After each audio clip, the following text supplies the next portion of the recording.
Yesterday's cyclone Gulab has now weakened into a deep depression and lie over 18.2 degrees north latitude and 82 degrees east longitude at about 65 kilometers south of Jagdalpur, Chhattisgarh and 150 kilometers east northeast of Bhadrachalam in Telangana.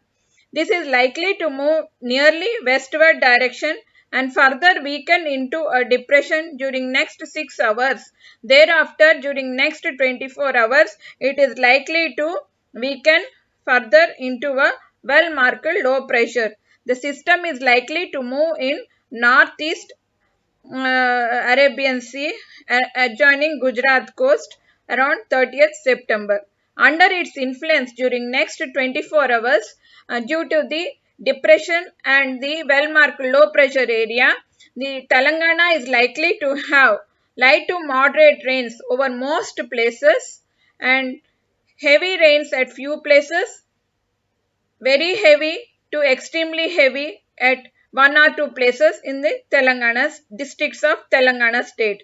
Extremely heavy, heavy to very heavy is very likely to occur in Warangal urban rural, Janagaon, Siddipet, Kamareddy, Nirmal, Nizamabad, Jagityal, Rajana Sirsila, Karimnagar, Peddapalli, Khammam, Bhadradri, Kottagudem.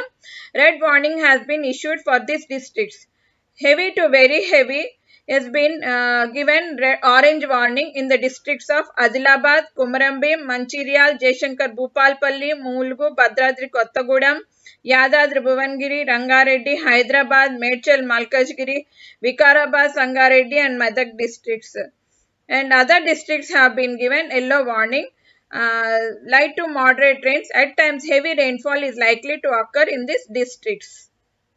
Hyderabad and its adjoining areas are likely to have light to moderate rains over most places, and at times heavy rains and one or two spells of very heavy spells of rain is very likely to occur during next 24 hours under the influence of this depression and well marked low pressure area.